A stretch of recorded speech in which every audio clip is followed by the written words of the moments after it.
Capítulo 1. El despertar de la Revolución, 1910-1911. Doroteo Arango Arámbula, conocido más tarde como Pancho Villa, nació el 5 de junio de 1878 en San Juan del Río, Durango.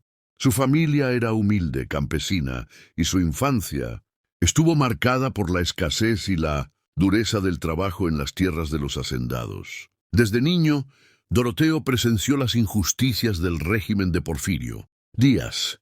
Los poderosos acumulaban tierras y riqueza, mientras los campesinos apenas sobrevivían. Estas experiencias tempranas sembraron en él un sentimiento de rebeldía que definiría toda su vida. Los primeros años de Villa se entremezclan con hechos históricos y leyenda. Se cuenta que se convirtió en fugitivo, tras defender a su hermana de un abuso por parte de un hacendado. Otros relatos mencionan que fue acusado injustamente de un delito menor, lo que lo obligó a huir hacia las sierras del norte.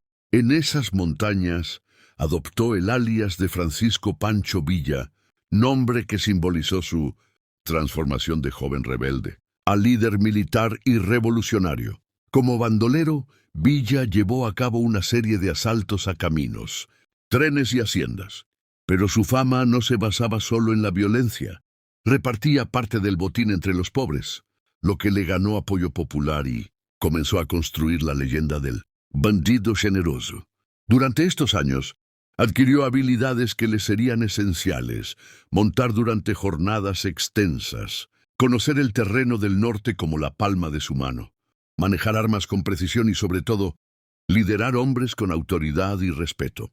En 1910, el panorama político cambió con la convocatoria de Francisco I. Madero para derrocar la dictadura de Porfirio Díaz. Villa, viendo una oportunidad de luchar por justicia social, se unió a las fuerzas revolucionarias. Su participación fue inmediata y decisiva. Su conocimiento del terreno, su audacia y su capacidad de liderazgo le permitieron organizar una tropa efectiva, combinando hombres del norte con otros que venían de diversas regiones. El joven bandolero comenzaba a transformarse en un caudillo. Si te gustan mis historias y leyendas, suscríbete a mi canal y activa la campanita para que te lleguen las notificaciones de mis nuevos videos.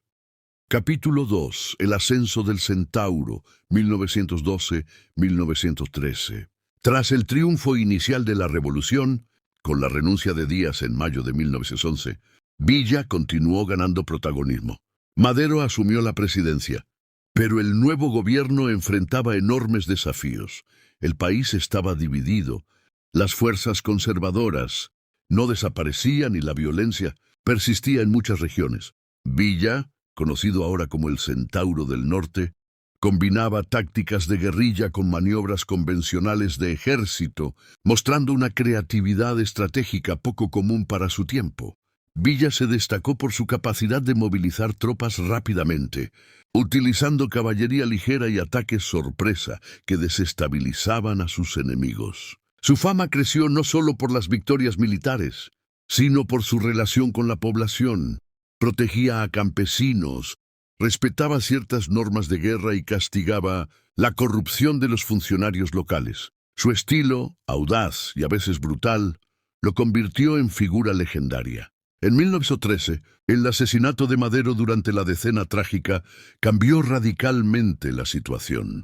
Victoriano Huerta asumió el poder y Villa, indignado por la traición y el derramamiento de sangre, se unió a otros revolucionarios, incluyendo a Venustiano Carranza, para combatir al nuevo régimen. Este periodo estuvo marcado por constantes enfrentamientos y la formación de alianzas frágiles. Villa demostraba no solo valor, sino también inteligencia política.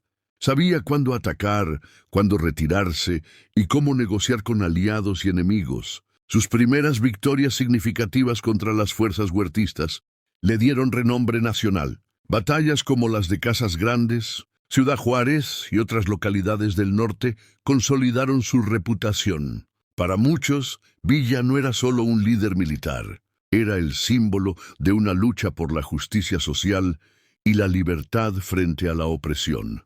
Capítulo 3. La división del norte, 1913-1914. El verdadero apogeo de Villa llegó con la creación de la División del Norte. Su ejército personal, organizado con disciplina, estrategia y táctica militar avanzada. Bajo su mando, miles de hombres, entrenados en la dureza del desierto y las montañas, se convirtieron en una fuerza formidable. Villa implementó jerarquías claras, sistemas de comunicación y logística que garantizaban movilidad y eficacia, convirtiendo a la división en el ejército más temido del norte. Entre 1913 y 1914, Villa encabezó campañas decisivas. Tomelloso, Torreón y Zacatecas cayeron bajo su mando. La coordinación con Emiliano Zapata en el sur permitió estrategias conjuntas, aunque también evidenció las tensiones entre los líderes revolucionarios por el control político y territorial. Villa comprendió que la revolución no se ganaba solo con armas, sino con diplomacia y liderazgo popular. La División del Norte no era solo un ejército, era una máquina organizada capaz de sobrevivir en condiciones extremas. Sus soldados eran disciplinados, motivados por la lealtad a Villa y por la causa revolucionaria. Esta combinación de estrategia militar y carisma personal convirtió a Villa en un ícono nacional. Su fama se extendía a todo México y se comenzaba a proyectar internacionalmente. Capítulo 4. Triunfo y ruptura, 1914-1915. En 1914, con la caída de Huerta, Villa alcanzó el cenit de su poder. Sus victorias en el norte y su influencia militar lo posicionaron como una figura clave de la revolución. Sin embargo, surgieron tensiones con Venustiano Carranza, presidente constitucionalista, quien veía en Villa un rival político y militar capaz de desafiar su autoridad. Villa entró triunfante a la Ciudad de México, pero el ambiente político se volvía cada vez más complejo. La falta de reconocimiento oficial y las luchas internas entre revolucionarios debilitaron su posición en la capital. Decidió entonces retirarse parcialmente de la política central y concentrarse en el norte, manteniendo su control territorial y su ejército. Durante este periodo también comenzaron los conflictos con Estados Unidos. La frontera norte era escenario de intercambios militares, incursiones y tensiones diplomáticas. Villa era consciente de que la revolución no podía limitarse al combate. Necesitaba maniobras políticas y una visión estratégica de largo plazo. Capítulo 5. Columbus y la ira del gigante. 1916. El 9 de marzo de 1916, Villa atacó la localidad estadounidense de Columbus, Nuevo México. La incursión buscaba recursos y venganza contra opositores, pero resultó en la muerte de civiles y soldados estadounidenses. La acción provocó la expedición punitiva del general John Jetta Pershing, enviada para capturar a Villa. Villa, con astucia y conocimiento del terreno, logró evadir a Pershing y su ejército, demostrando su capacidad de resistencia frente a un enemigo moderno y bien equipado. La incursión en territorio estadounidense consolidó su fama internacional. Villa era ahora conocido más allá de México, temido y admirado por igual.